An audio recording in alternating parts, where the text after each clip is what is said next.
মানুষকে ভয় দেখে অর্থ উপার্জন করা, এটা হচ্ছে আমাদের হুজুরদের এটা কলা কৌশল। কিন্তু আল্লাহর নবী তিনি আমাদের শরীয়ত যেটা দিয়েছে, ঝাড়ফুঁক করতে হবে। কি করতে হবে কথা বলেন?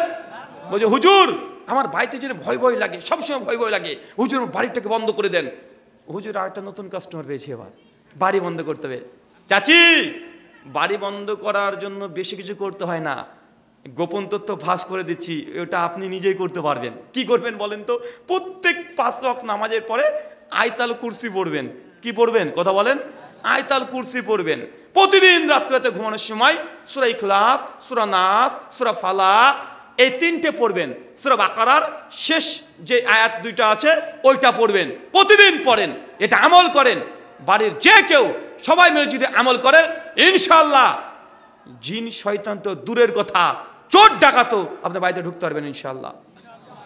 আল্লাহ নবী বলেছেন যে বাড়িতে সূরা বাকারার শেষ 2টা আয়াত যদি পাঠ করা হয়, আয়াতুল কুরসি যদি পাঠ করা হয়, তা চোর ডাকাত আপনাকে অনিষ্ট করতে পারবে না। ওই যে আবু হুরায়রার হাদিস মনে পড়ছে না? ওই যে গনিমতের মাল চুরি করতে আসছিল বারবার শয়তানে, আয়াতুল কুরসির ফজিলত দিয়ে গেছে। বাড়িতে যদি চোর ডাকাত থেকে যদি রক্ষা পেতে চান, আয়াতুল কুরসি প্রতিদিন পাঠ করবেন। বাড়িকে আপনি মনে করছেন যে না জিন শয়তানের উপদ্রব হতে পারে, এটা অস্বাভাবিক কিছু না।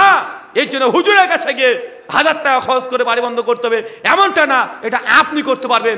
আপনাকে এই প্রেসক্রিপশন দিয়ে দিলাম, আমল করেন, ইনশাআল্লাহ ফল পাবেন।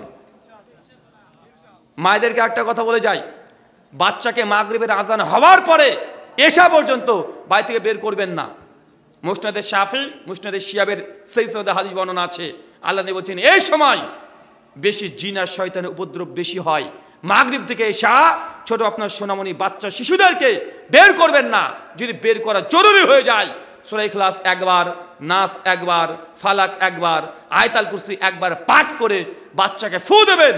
3 বার ফু দিয়ে তারপরে বের হবেন। ইনশাআল্লাহ ইনশাআল্লাহ জেনে রাখেন জিন শয়তান আপনার সন্তানের ক্ষতি করতে পারবে না। যদি ভয় লাগে বাড়িতে সালাম দিয়ে প্রবেশ করবেন, জানলা বন্ধ করবেন সালাম দিয়ে, দরজা বন্ধ করবেন সালাম দিয়ে, বিসমিল্লাহ বলে জানলা এবং দরজাকে বিসমিল্লাহ বলে বন্ধ করবেন। ইনশাআল্লাহ শয়তান আপনার বাড়িতে থাকা তো দূরের কথা, বাইরে থেকে ভেতরে কি ঘটছে দেখতেও পাবে না। মানে বুঝতে পারলেন না মনে হয়? আমি চাচ্ছি ভাই বলেন তো, আমরা যদি এই তাবিজের ব্যবসা করতাম তাহলে আমাদের লাভ না লস? তো আপনাকে তাবিজ নিতে নিষেধ করছে কেন? আরে ভাই আল্লাহি, আল্লাহর কসম এটা শরীয়ত না। এই তাবিজ নিলে আপনি জাহান্নামে যাওয়ার কারণ হয়ে যেতে পারে। যেগুলো সুন্নাতি দোয়া আছে নবী আমাদের শিখিয়ে দিয়েছেন, ওই দোয়াগুলো করেন, জিকির করেন, আজকার করেন। ওই জন্য হুজুরের কাছে আপনাকে যেতে হবে না। এই দোয়া জিকির আজকারগুলো আপনি নিজেই করতে পারবেন। যদি করেন আপনি ফলাফল পাবেন। একদিন করলে পেয়ে যাবেন এমনটা নয়, আপনি করতে থাকেন, ইনশাআল্লাহ আল্লাহ আপনার এই দোয়ার মাধ্যমে বরকত দিবেন ইনশাআল্লাহ। দেবে কি দেবে না কথা বলেন? বিশ্বাস আছে না? দেবে। আল্লাহ সুবহানাহু ওয়া তাআলা এই ছোট ছোট আমলগুলো প্রত্যেক পরিবারে সবাইকে করা তৌফিক দান করো। সকলে পড়ি আমিন। আমরা তো বাঙালি মুসলমান, আমরা আমল করব, কোথায় কি বলতে হয় তাই জানি না। একদিনকে বলছি ভাই কেমন আছিস? বলছি ইনশাআল্লাহ। ভাই আছে না? কেমন আছেন ভাই? বলছি ইনশাআল্লাহ। মানে ইনশাআল্লাহ যে কখন বলতে হয় এটা বাঙালি জানি না। এরকম বাঙালি আছে না? চাচা 3টে জিনিস শিখিয়ে দিই, আমি আগে থেকে বলেছি আপনাকে ধারাপাত শেখাবো। ধারাপাত ওয়া আহা হস্য দীর্ঘয়, কঠিন যদি বড় যদি ইলমে আলোচনা করতে যাই আপনার মাথার উপর দিয়ে চলে যাবে ইনশাআল্লাহ। ওই সময়তে বলতে হয় যে কাজটা ভবিষ্যতে করবেন। কথা কি বুঝতে পারলেন? চাচা বলেন তো কখন বলতে হয় এবার? যে কাজটা ভবিষ্যতে করবেন। ভাই ঢাকাতে যাবি নাকি? ইনশাআল্লাহ যাব। ভাই ওই 10 কেজি চাল তুই ধার নিয়েছি, টাকা কখন দেবে? ঠিক আছে ইনশাআল্লাহ আমি আগামীকাল দেব। এই যে আগামীকাল মানে ভবিষ্যতে, 10 সেকেন্ড কিছু পরে করতে হলেও ভবিষ্যৎ মানেই ইনশাআল্লাহ বলতে হবে। কথা বুঝতে পারছেন? আচ্ছা বলেন তো মাশাআল্লাহ কখন বলে? দেখছে আপনার ছেলেটা অনেক সুন্দর আল্লাহ দিয়েছে, কেউ যদি এসে বলে এই তোর ছেলেটা অনেক সুন্দর রে, হেব্বি লাগছে দেখতে, একদম কিউটের ডুব্বা, ওকে ঠাঁটে একটা থাপ্পড় মার, আগে মাশাআল্লাহ বল, মাশাআল্লাহ বল। যদি মাশাআল্লাহ না বলে শুধু তার প্রশংসা করে চলে যায়, আপনার ছেলের প্রতি তার নজর লেগে যেতে পারে। কি লাগতে পারে? কথা বলেন। নজর লেগে যেতে পারে। আর আইনুন হাক্কুন, নজর লাগা সত্য, সে বুখারী বর্ণনা। আল্লাহ বলছে নজর লাগা সত্য, আর নজরের শেষ পরিণতি কবর, মানে মৃত্যু। তাই কোন সুন্দর যদি জিনিস দেখেন, সুন্দর একটা বাড়ি দেখেছেন, মাশাআল্লাহ বলেন আগে, তারপরে বলেন চমৎকার বাড়ি হয়েছে, অনেক সুন্দর, মাশাআল্লাহ, কত সুন্দর টুকটুকে সন্তান তোর আল্লাহ তোকে দিয়েছে। যে কোনো সুন্দর জিনিস দেখলেই মাশাআল্লাহ বলবেন। কিন্তু আপনাদের বক্তব্য বলেছে কি যেন নাম বললাম না, বলছে আল্লাহর এই সৃষ্টির মধ্যে কি একটা নায়িকার নাম যে বললো রে বাবা, বলছে ওকে আল্লাহর নাম নিয়ে দেখে মাশাআল্লাহ সুবহানাল্লাহ বলতে। কত দূর চলে গেছে মানুষ, দেখেছেন? তাই বলে তুমি আবার চলে যাবে কালকে সুন্দর একটা দেখবা, তুমি বলে মাশাআল্লাহ কত সুন্দর দেখতে, ওইগুলো না। সূরা নূর আয়াত 30 আল্লাহ বলেছেন পুরুষ মানুষ নারীকে দেখলে দৃষ্টি নত রাখবে। তুমি ওখানে মাশাআল্লাহ বলতে পারবে না, বউকে গিয়ে বলবে প্রতিদিন মাশাআল্লাহ কত টুকটুকে বউ আমার, কি সুন্দর লাগছে, তোমার ঠোঁটটা কত সুন্দর, তোমার চুলগুলো যখনই চুলে সেন্ট পাই আমি পাগল হয়ে যাই। যত বলবেন তত ভালো, তত ভালোবাসা বৃদ্ধি পাবে, একে অপরের প্রতি মহব্বত বেশি হবে। কিন্তু আপনি যদি আগে যদি রাস্তাঘাটের যদি হুজুর বলে দিয়েছে বলে দেখেন আর মাশাআল্লাহ সুবহানাল্লাহ বলেন, হবে? কথা বলেন। নিজেরটাকে বলেন, প্রতিদিন বউকে গিয়ে আই লাভ ইউ একবার নয় 100 বার বলেন, আপত্তি কিছু নেই। পাশের বাড়ির ভাবিকে আবার বলতে চান না, কারণ আপনারা উল্টো জায়গাতে বেশি বলেন। আচ্ছা চাচা, সুবহানাল্লাহ কখন বলে? আপনি বলছেন কেন? আপনি মাওলানা মানুষ। হ্যাঁ মাশাআল্লাহ, এই তো হচ্ছে। যখন কোনো আশ্চর্য হয়ে যাবেন, মানে মানে এমন ইনসিডেন্ট ঘটে গেছে যেটা আপনি আশা করেন নাই, কিন্তু ভালো সুবহানাল্লাহ বলতে পারেন, মন্দ হলেও সুবহানাল্লাহ এই ঘটে গেল, কথা কি বুঝতে পারছেন? এই ধরনের পর্যায়ে সুবহানাল্লাহটা বলবেন। আচ্ছা ইন্না লিল্লাহি দোয়াটা কখন পড়ে চাচা? মানুষ মারা গেলে, মানুষ মনে করে ইন্না লিল্লাহ এই দোয়াটা পড়ে মানুষ মারা গেলে। আমি আমার ইন্ডিয়াতে পশ্চিমবাংলার মালদা শহরে প্রোগ্রাম করতে গিয়েছি। তো প্রোগ্রাম যখন করছি তো একটা বাড়িতে আমাকে রেখেছে, আমি বসে আছি। তো খাবার খেতে দেওয়ার সময়তে তার বাড়ির 6-7 বছরের ছোট্ট বাচ্চা আছে, ওকে দিয়ে খাবার পাঠিয়ে দিয়েছে, ও হাতে করে নিয়ে আসছে। তো নিয়ে আসতে আসতে উল্টে পড়ে গেছে কোনো ক্রমে। আমি তখন বলছি ইন্না লিল্লাহ, দোয়া পড়েছি। ছেলে বাপ আমার দিকে গোল গোল চোখ করে তাকাচ্ছে।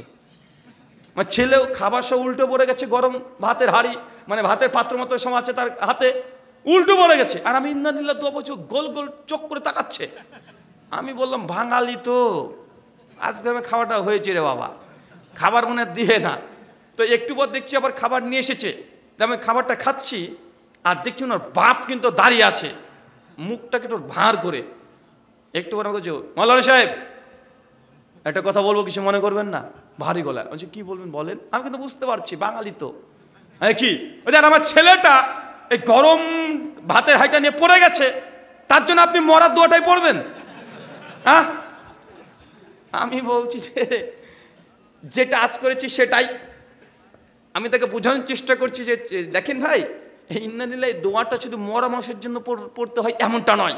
এই দোয়াটা যে কোনো খারাপ সংবাদ দুর্ঘটনা ঘটলে আপনি ইন্না লিল্লাহ এই দোয়া পড়তে পারবেন। মোবাইলটা এখনই যদি পড়ে যায় হাত থেকে, কোন দোয়া পড়বেন? হঠাৎ করে এখন ইলেকট্রিক লাইটটা চলে গেল, কোন দোয়া পড়বেন? বাজে একটা খবর শুনেছেন, কোন দোয়া পড়বেন?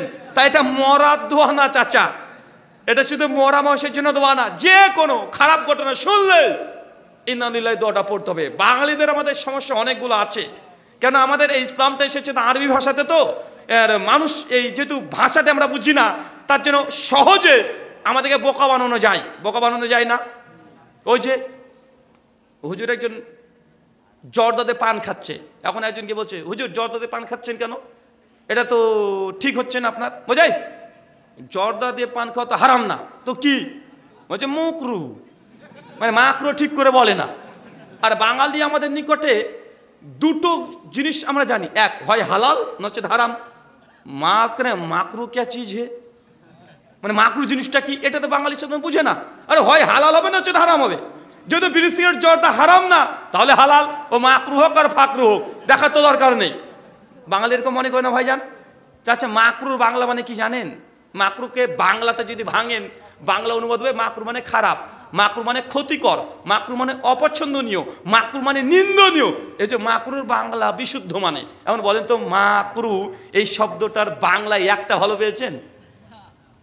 এখনো মনে বুঝতে পারেনি, চলেন আবার বুঝাই। হুজুরদের মুখ থেকে যখন শুনছেন হারাম, তার মানে জেনে নেবেন ডাইরেক্ট কোরআন হাদিস দ্বারা প্রমাণিত আছে এই মাসালাটা। হারাম মানে হয় আল্লাহ বলেছে বা নবী বলে দিয়েছে, ডাইরেক্ট বলে দিয়েছে। আর যখন শুনছেন মাকরু, মাকরু মানে কি জানেন? মাকরু মানে এটা হারামেরই ক্যাটাগরি, তবে 100-তে 100 পেলে যেমন হারাম হয়, তো মাকরু এই জিনিসটা 100-তে 100 পায় না, 100-তে 90 থেকে 95 পেয়েছে। কথা কি বুঝতে পেরেছেন? মানে 90 থেকে 95% হারাম, মাত্র 5 নাম্বার পায় নাই, এই জন্য হারাম হয় নাই। মানে বিড়ি সিগারেট জর্দা যেটা দেখছেন না, মদ আর বিড়ি সিগারেট জর্দা মানে পার্থক্য কি বুঝলেন তাহলে? হুজুর যদি বলে বিড়ি সিগারেট জর্দা মাকরু আর মদ হচ্ছে হারাম, তো হারাম মানে 100-তে 100 পেয়ে গেছে। আর এই বিড়ি সিগারেট জর্দাটা হারাম বলছে না, মাকরু বলছে, মানে কত পেয়েছে এটা বলেন তো? ও 90 থেকে 95 ভাগ ওই হারাম। আপনার হুজুর মসজিদে কি খায় দেখেছেন? আপনার হুজুর কত খারাপ, ও মসজিদেও এই জিনিসটা খাচ্ছে না ভাইজান, আবার বলছে মুকরু। আর বাঙালি আমরা আরবি শুনলেই তো হার্ট অ্যাটাক করি, বাপরে বাপ কিছু বললো মনে কোরআনে আয়াত পড়েছে, মানে আপনার প্রতি আমার রাগ আছে, কিছু করবো না, এই সাদা কাগজে মানে খসখস করে 20খানা আরবি ভাষায় গালিগালাজ লিখে দেবো, খিস্তি লিখে দেবো, দিয়ে যদি বলি ভাই ধরেন তো এটা, আপনি এই আরবি ধরা যাবে না কেন? অজু নাই, আর অজু করতে যাবে কিন্তু গালিগালাজ লিখা আছে আরবিতে, দেখা যায় না এমন?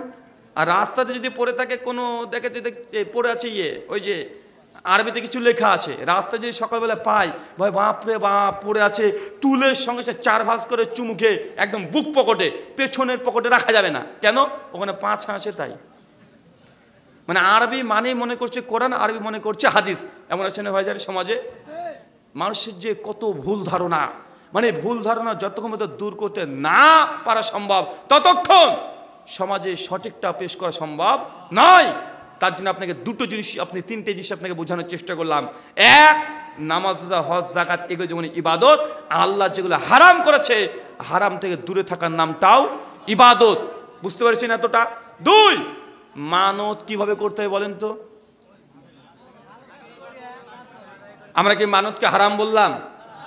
আপনার পদ্ধতিকে চেঞ্জ করবেন, আগে নেক কাজ করেন, ওটাকে উসিলা বানিয়ে মানত করেন, দোয়া করেন, ওটাকে উসিলা বানান। 3, আরেকটা শিখেছি কি বলেন তো? কারামত। কি শিখালাম? কি শিখেছি? কারামত। কারামত কোনো মানুষের, কথা বলেন, পৈতৃক সম্পত্তি না। কেউ যদি বলে আমি এই জিনিসটা করে দিব, এই ব্যক্তি মানুষ না, এই মানুষ নামে শয়তান, ওর শয়তান হর করছে, জেনে রাখবেন। 4 নাম্বার একটা শিখালাম কি বলেন তো? হ্যাঁ, তাবিজ কবজ নয়, যত রকমের ঝাড়ফুঁক আছে সেগুলো করবেন।